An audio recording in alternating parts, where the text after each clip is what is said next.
जय हिंद दोस्तों। भिखारी खान ने माने इमरान खान, आज कोई गलती वलती मेरे से नहीं हो रही है, ने एक नक्शा बनाया जिसमें उन्होंने जम्मू कश्मीर के साथ साथ जूनागढ़ को भी पाकिस्तान का हिस्सा बताया। अरे भिखारी खान, जब तुमने नक्शा ही बनाया तो बांग्लादेश को भी जोड़ लेते पाकिस्तान में। निकला तो है तुम्ही से कि वो दुखती रग वो घाव भूल गए हैं, लिख देते। और दिल्ली को ही जोड़ लेते कि नहीं। ओली चचा ने फोन करके बोला, अबे इमरान, अबे भिखारी, नेपाल दिल्ली जो है ना वो नेपाल में आता है हैं? और तुमने दोस्ती यारी कर नया नया दोस्ती है छोड़ दिया कि नहीं नहीं नेपाल जो है वो दिल्ली को ले लेगा। बोलो, तुम जो हो भिखारी खान, वो इस्लाम के अपने आप को बहुत बड़े शुभचिंतक बताते हो कि हम इस्लाम के बहुत बड़े शुभचिंतक हैं, और कश्मीरियों पे दिया फॉर्मूला तुमने इतना ट्राई किया है कि पूछो मत। मतलब 70 साल से भारतीय सरकार, भारतीय सैनिक वहां लगी हुई है वहां के लोगों को प्यार देने में, और तुमने उन लोगों को इतना माइंड वॉश किया है, इतना मतलब एकदम धर्म के नाम भी इतना जहर घोला है ना। मतलब उसकी अगर हम नीचे की भी अगर हद की बात करें ना तो मुझसे और नीचे जाओगे। और तुम अपने आप को बताते हो इस्लाम के शुभ चिंतक। बताए हैं, तुम्हारी हिपोक्रेसी दिखाए हैं। चलो दिखाते हैं। 4 सवाल है मेरे, जवाब दे देना कभी। कितने तुम इस्लाम के शुभ चिंतक हो? बात करते हैं जूनागढ़ से। तुम्हें जब जूनागढ़ चाहिए था तुमने बोला कि हम वहां जनमत संग्रह कराते हैं। जनमत संग्रह हुई, कितना वोट मिला? सिर्फ और सिर्फ 91 वोट। एक रियासत में 91 वोट मिलना मतलब क्या बोलते हैं, अगर हमारे यहाँ वार्ड सदस्य भी लड़ते हैं ना तो उनको 91 वोट से ज्यादा आता है, और तुमको पूरे रियासत में 91 वोट आया। और फिर अब तुमने जूनागढ़ में, जब जूनागढ़ तुम्हारे पास नहीं गया, सिर्फ 91 वोट आया, वो भारत में मिल गया। अब तुम आज बोल लो कि कश्मीर में हमें करा दो जनमत संग्रह, कल तुम बोलोगे यूपी में करा दो, परसों बोलोगे बिहार में करा दो। मतलब तुम जहां जहां बोलो जनमत संग्रह कराने, हम जाके वहां वहां जनमत संग्रह कराएं। हैं? क्या समझते हो अपने आप को, या हमें कुछ और समझ रहे हो? खैर, जब जनमत संग्रह जूनागढ़ में हो गई, उसके बाद जो वहां के रियासत के दीवान थे जुल्फिकार भुट्टो, उनके बेटे को तुमने अपने पाकिस्तान में फांसी दे दी है। बताओ, अब बोल दोगे तुम कि जुल्फिकार भुट्टो का जो बेटा था वो तो एकदम भ्रष्ट था। होगी तुम्हारी हिपोक्रेसी, दिख गई। अच्छा खैर छोड़ो, अब आओ दूसरा चीज बताओ। तुम जो हो ना भिखारी के भिखारी ही रहोगे।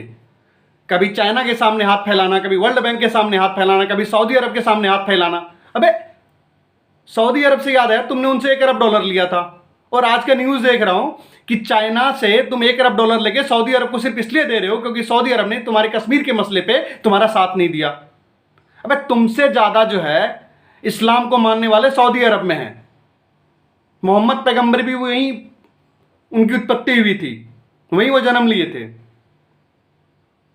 और तुम चाहते हो कि वो तुम्हारे हर चीजों में साथ दे, हर गलत कर्मों में तुम्हारा साथ दे। अबे नेपाल के ओली से तो हम निपट लेंगे, तुम्हारे यहां जो ऑयल का संकट होने वाला है उनसे कैसे निपटोगे?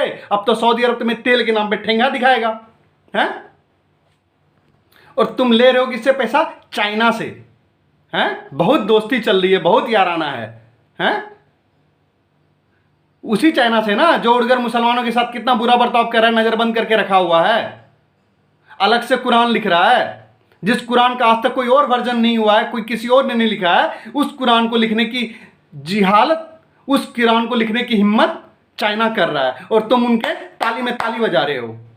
और तुम बताते हो अपने आप को मैं इस्लाम का ना सबसे बड़ा संरक्षक हूं, वहां तुम्हारी आंखों में पट्टी बन जाती है। अबे दोगलेपन की भी कोई सीमा होती है, हिपोक्रेसी की भी कोई सीमा होती है।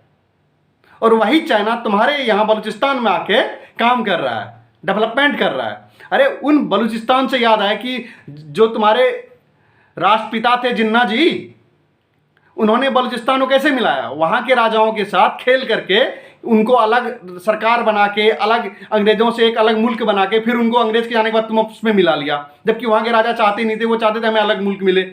और जिन्ना जी खुद ये मानते थे कि हाँ जो बलूचिस्तान उनको अलग मुल्क बनाना चाहिए, और बाद में जिन्ना के रहते ही जब अंग्रेज चले गए तो तुम बलूचिस्तान को अपने मिला लिए। और वहां के लोग आज़ादी चाहते हैं तो वहां के लोगों को तुम वहां से मार के भगा रहे हो। जो जो आज़ादी चाहते हैं उसके लाश को खत्म कर रहे हो, आज़ादी चाहने वालों को लाश में तब्दील कर रहे हो। और वो भी मुसलमान ही है। कहाँ चली जाती है तुम्हारी इस्लाम को रक्षा करने वाली एकदम, वो जो बता तुम इस्लाम के हम सबसे बड़े संरक्षक हैं। तुम्हें ना कश्मीर चाहिए बस, क्योंकि उसकी जमीन चाहिए तुम्हें, कश्मीर में उसकी जमीन चाहिए। और हम इंडियंस को ना कश्मीर में कश्मीरी और कश्मीर की जमीन दोनों चाहिए, और तुम्हें सिर्फ और सिर्फ कश्मीर ही चाहिए, और कश्मीर की जो जमीन है सिर्फ वही चाहिए। अब आते हैं नक्शा पे। भैया एक बार लड़े ना तो बांग्लादेश बना है पाकिस्तान से, इस बार अगर हम भारतीय लड़ेंगे ना तो तोड़ेंगे नहीं तुमको, तुम्हारे इस्लामाबाद में जाके तिरंगा फहराएंगे। और फिर एक ही मुल्क रहेगा, पता है कौन? भारत। नेपाल को ही मिलाएंगे, बांग्लादेश भी मिलेगा और पाकिस्तान भी मिलेगा। ठीक है, तो ज़्यादा चिल्लम चिल्ली मत करो, चाइना वाइना कोई बचाने नहीं आएगा जिसके दम पे तुम उछल रहे हो, समझे? और हाँ, जाते जाते एक शायरी सुन लो। वो मुझसे बहुत प्यार करती थी, वो मुझसे बहुत प्यार करती थी, खैर छोड़ो, पाकिस्तान भी कश्मीर चाहता था, मिला क्या? जय हिंद दोस्तों। अगर अच्छा लगा वीडियो तो लाइक सब्सक्राइब शेयर करें यार, थोड़ा सब्सक्राइबर बढ़ाओ, तभी तो वीडियो बनाने में मज़ा आएगा। ठीक है, चलो जय हिंद।